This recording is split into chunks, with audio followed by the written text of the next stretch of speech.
राजा इससे अभिषेक सबके लिए हितकारी है, परंतु राम अयोध्या किस तरह जा सकते हैं इस पर सभी विचार करें।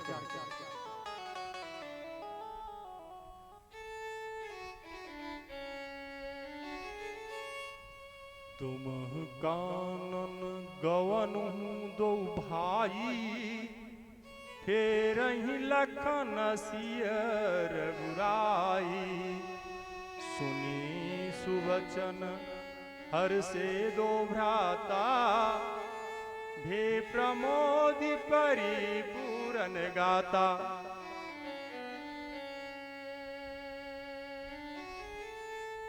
अतः तुम दोनों भाई भरत शत्रुघ्न वन को जाओ और लक्ष्मण सीता श्री रामचंद्र जी को लौटा दिया जाए। ये सुंदर वचन सुनकर दोनों भाई हर्षित हो गए। उनके सारे अंग परमानंद से परिपूर्ण हो गए।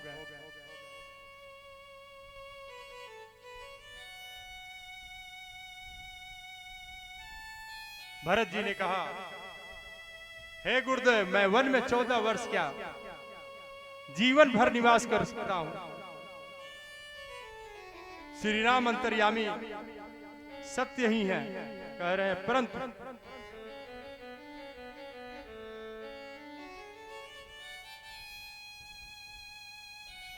अपने वचनों को प्रणाम सत्य कीजिए। श्री वशिष्ठ जी को श्री भरत जी के वचन को अति सुंदर लगे।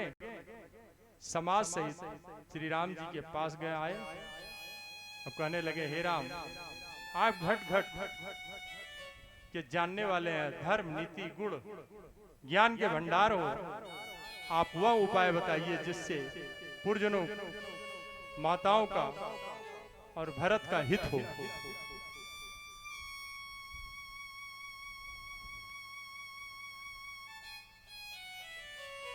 राम जी कहने लगे, हे गुरुदेव, उपाय तो आपके ही हाथ में है। पहले तो आप मुझे आज्ञा दें कि मैं क्या करूं। तरंतर दूसरों को आज्ञा देना।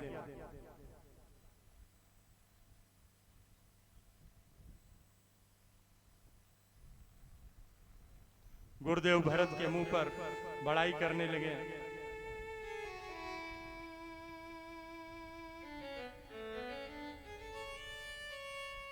लेकिन भरत जी को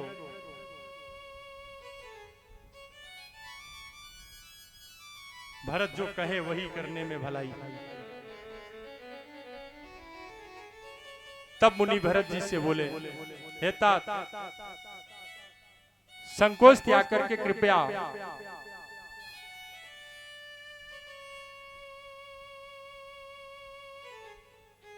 समुद्र अपने प्यारे भाई से अपने हृदय की बात कहो। गुरु जी के वचन सुनकर भरत जी अपने ही सिर पर सारा भार समझकर कहने लगे, हे भैया,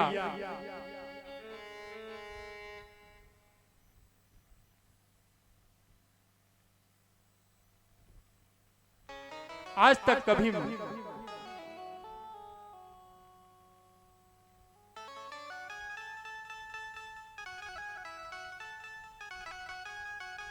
वह कभी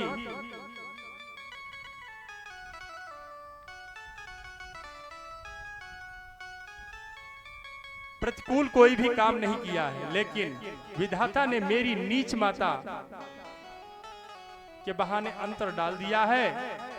मेरे पिता अपनी स्त्री मेरी माता के कई के कथनानुसार दुष्कर करके सारे राज्य को कष्ट में डालकर स्वर्ग लोक को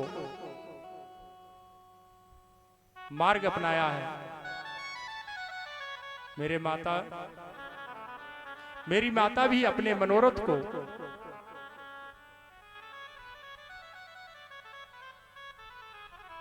असफल रही हैं। अब आप अपने दास स्वरूप मुझ भरत पर कृपा कीजिए और इंद्र की भांति आज राज ग्रहण करने के लिए अपना अभिषेक कराइए। ये सारी वृत्तांत प्रजा आदि और सभी माताएं आपके पास आई हैं, आप इन सब पर कृपा करें।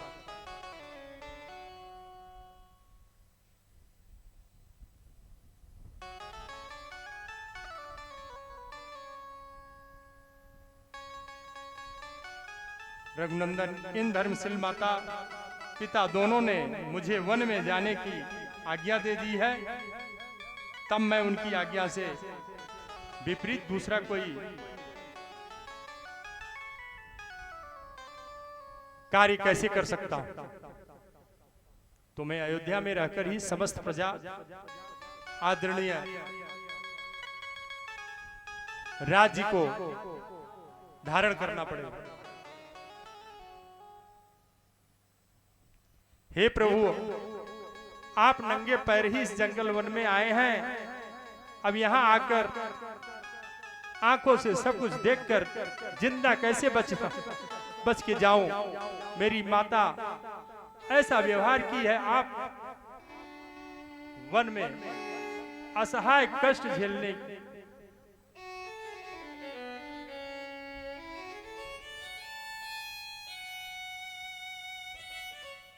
श्री राम, आपको मिलने वाले दुखों का एकमात्र कारण मैं ही हूं। विधाता के लेख को कौन मिटा सकता है। करील वृक्ष पर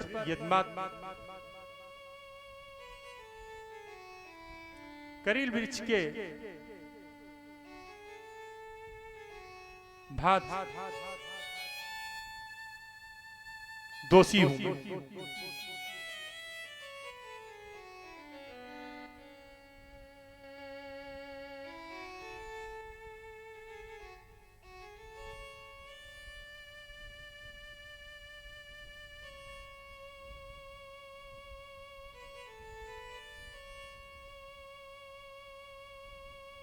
भरत जी के दुख को गुरु जी ने अनेक पुरानी कथाएं सुनाई श्री राम जी को। कहने लगे, जो हुआ उसे भूल जाओ। भाई भरत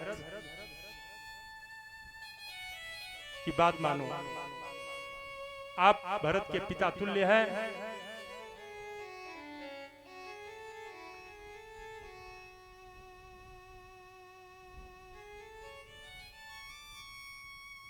अतः अब जो कुछ कहोगे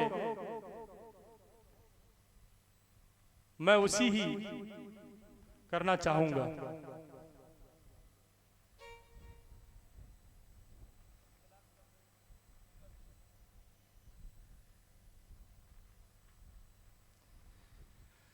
श्री राम के ऐसे कहने पर भरत जी कहने लगे, हे प्रभु, हे दीनदयाल, आप कष्टों को दूर करिए। उधर जनक जी का आगमन हो गया।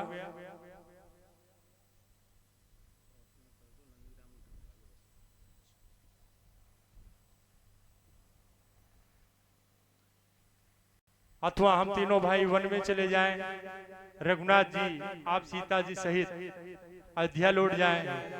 दया सागर, जिस प्रकार से प्रभु का मन प्रसन्न हो वही कीजिए। हे प्रभु, आपने संसार का भार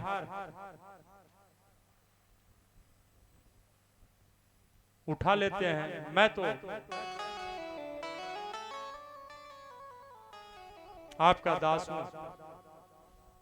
उधर जनक जी भी आ गए। जनक जी का स्वागत किया गया।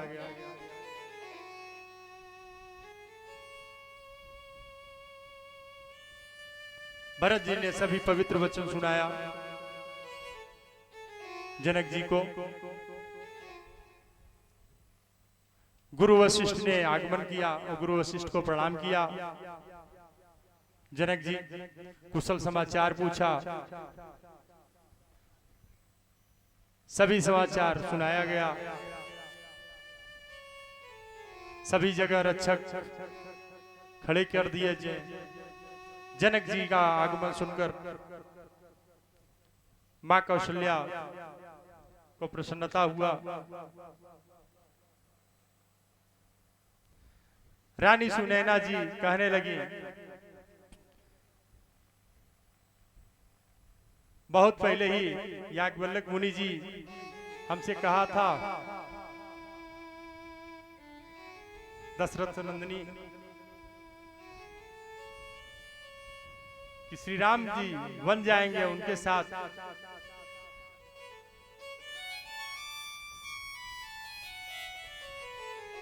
सीता भी जाएगी और 14 वर्ष बाद अवध अचल राज करेंगे देवता ऋषि मुनि।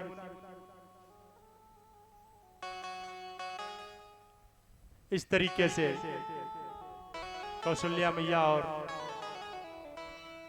सुनैना मैया में वार्ताएं हुई। गए जनक रघुनाथ समीपा, सन्माने सब रवि कुल दीपा। वशिष्ठ जी महाराज जी जनक जी सारे समाज को लेकर श्री राम जी के पास पहुंचे।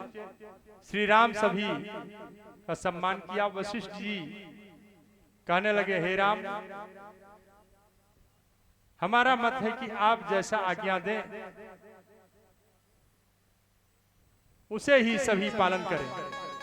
हाथ जोड़कर राम जी सत्य सरल विद्वाणी कहने लगे, हे गुरुदेव,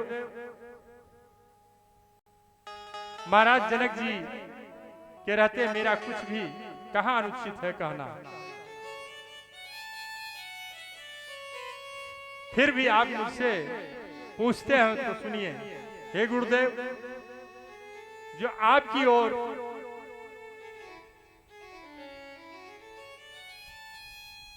विदेह राय की जो आज्ञा होगी,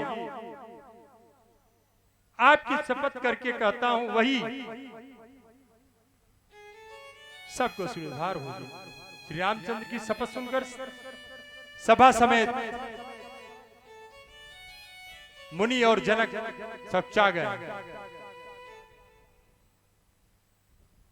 खुशी से उत्तर देने नहीं बना। सब लोग भरत जी का मुंह ताक रहे हैं। भरत जी ने सभा को संकोचवश देखा और धैर्य धारण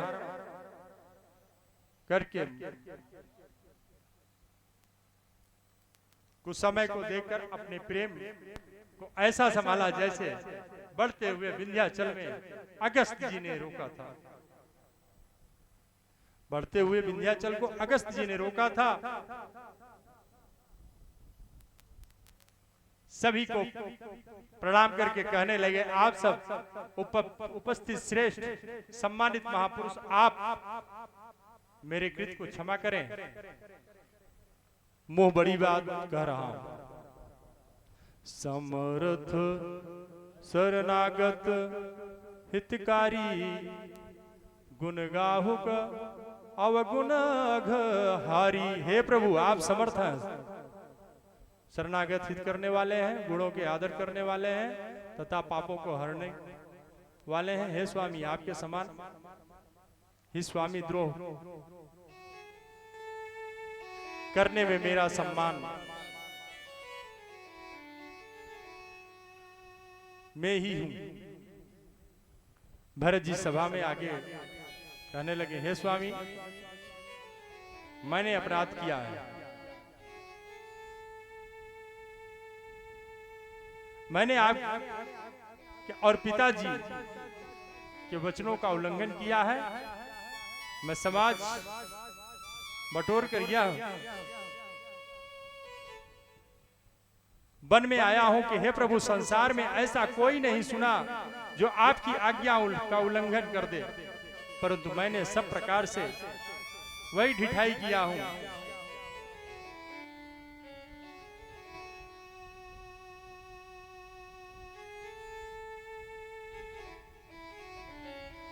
प्रभु ने स्नेह और सेवा भाव को लिया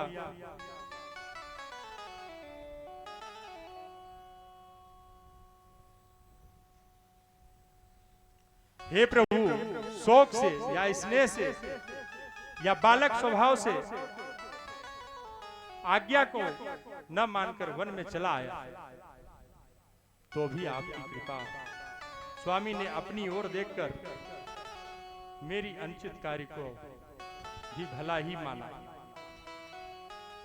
हे नाथ, मैंने स्वामी और समाज संकोच को छोड़कर अविनय या विनय भारी जैसे रुचि हुई वैसे ही वाणी कहकर ढिठाई की। हे देव, मेरे मेरे आतुरता को जानकर आप क्षमा करें। यही कारण है कि मैं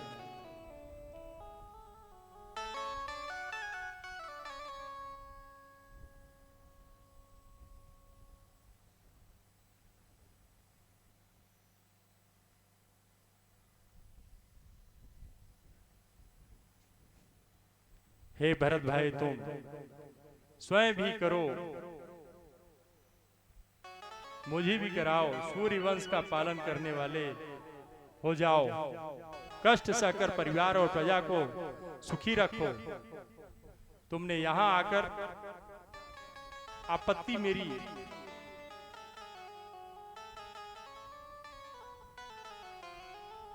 विपत्ति को बांटा है। यहां आकर आपत्ति विपत्ति को बांटा है। तुमको 14 वर्ष तक कष्ट सहना पड़ेगा। हे भरत, तुम पर मिथ्या कलंक लगने वाली है। गति नहीं होगा,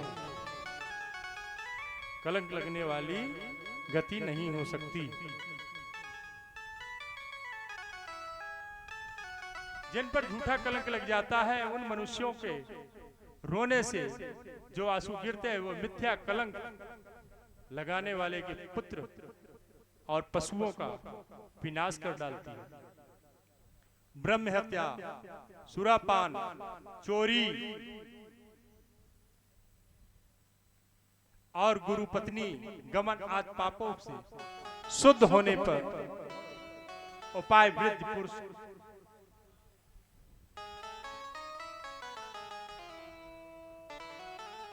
देखा है, किंतु मिथ्या कलंक लगाने वाले मनुष्य की शुद्धि कोई उपाय नहीं देख सकता। श्री रघुनाथ जी कहने लगे,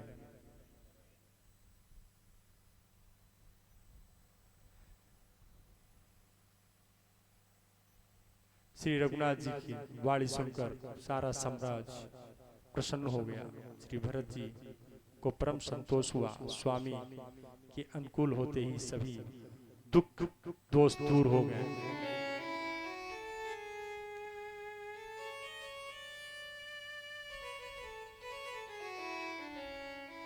भरतुशील गुर सचिव समाजू, सकुच स्नेह विवश रघुराजू। प्रभु कर कृपा पावरी दीन्ही, सादर भरत शशिधर लीनी। इधर तो भरत जी असील प्रेम, उधर गुरुजनों का, मंत्रियों तथा समाज की उपस्थिति देखकर रघुनाथ जी को सकोच तथा स्नेह की विशेष वशीभूत हो गए। अर्थात भरत जी की प्रेमवश उन्हें पावरी देना चाहते हैं, किंतु साथ ही गुरुदेव आदि को संकोच भी होता। आखिर भरत जी के प्रेमवश प्रभु श्री रामचंद्र जी ने कृपा करके खड़ाऊ दे दी और भरत जी ने उन्हें आदर पूर्वक स्वीकार धारण कर उन पदा को प्रणाम करके भरत ने श्री राम से कहा, वीर रघुनंदन, मैं 14 वर्ष तक जटा और चीर धारण करके फल मूल का भोजन करता रहूंगा। आपके आगमन की प्रतीक्षा में नगर से बाहर ही रहूंगा, परंतु इतने दिन तक राज्य का सारा भार आप कि इन चरण पादुकाओं पर रखकर राज चलाऊंगा। रकुल शिरोमणि यद 14 वर्ष पूर्ण होने पर नूतन वर्ष पर प्रथम दिन ही मुझे आपका दर्शन नहीं मिलेगा तो मैं जल्दी भाग प्रवेश हो जाऊंगा।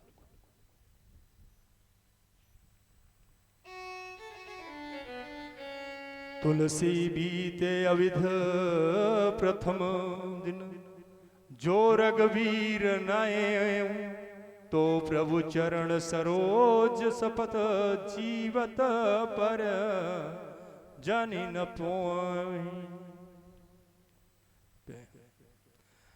भरत जी ने विदा मांगी, श्री रामचंद्र के हृदय से लगाकर आशीर्वाद दिया। भरत इतना इंद्र ने अवसर पाकर लोगों को उच्चटाना 14 वर्ष तक अविध सबको जाने का साधन मिला। लक्ष्मण जी प्रणाम करके मिलकर सीता जी के चरण धोकर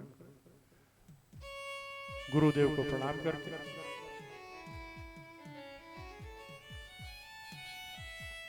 अयोध्या की काफले चलने लगे। तत्पश्चात श्री राम को कोल भील भी प्रणाम करके चले गए। प्रभु सिय लखन बैठी बट छाही प्रिय परजन वियोग विल खाही। श्री राम जी, सीता जी और लक्ष्मण जी प्रियजनों अयोध्या चले जाने की वियोग होने पर दुखी हो रहे हैं। भरत जी को प्रेम की कहानी श्री राम ने प्रेम सहित और लक्ष्मण से वर्णन की। श्री राम जी उधर मुनियों ब्राह्मणों गुरुदेव वशिष्ठ जी और महाराज जनक जी आज सारा समाज श्री राम विरह व्याकुल है। उनके गण बखान करते हुए सभी मार्ग पर चुपचाप चले जाते हैं।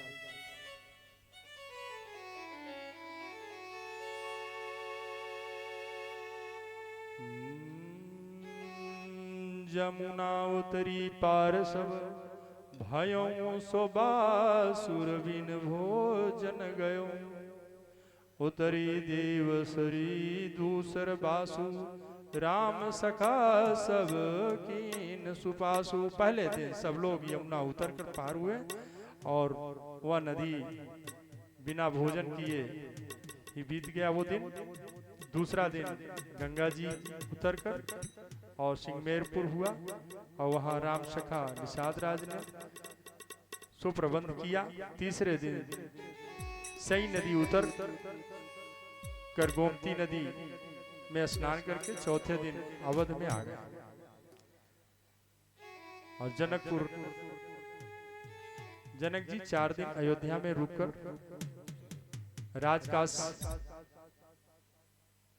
को व्यवस्थित करके गुरुदेव भरत जी तथा मंत्री को राज सौंप कर जनकपुर चले गए। श्री राम जी का दर्शन देहित अवदास आभूषण भोग सुख त्याग कर अवध की आशा पर भरत जी नगर को लोग आयुष हो 14 वर्ष तक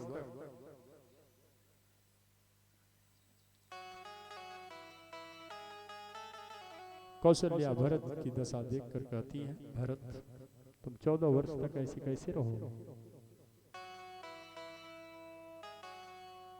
मगर नगर के बाहर 14 वर्ष के लिए उन्होंने अपना कुटी बनाया, धरती के नीचे गड्ढा किया कि भैया के बराबर मैं शयन नहीं करूंगा, और वहां उस जंगल में रहना प्रारंभ कर दिया। अवध से बाहर भरत जी 14 वर्ष के लिए। आज वाणी को यही विराम देते हुए जय श्रीमन नारायण। हरि ओम मा ओम मेदगुं हवे प्रजननं मे असुदत वीरगुं गर्वगणगुं स्वस्तये आत्मसनि प्रजासनि पशुसनि लोकसन्न भयसनि अग्निः प्रजां बहुलां मे करोतु अन्नं पयोरेतु अस्मात् सुदत्ता ओम ब्राह्मणो समुखमासीत् बाहुराजन्यः कृतः ऊरु तस्य चतुर्वैश्यः पद्भ्याङ्गो शूद्रो अजायता ओम चन्द्रमा मनसो जातचक्षुः सूर्यो अजायता श्रोत्रात् वायुष प्राणस्य मुखादग्निराजायता।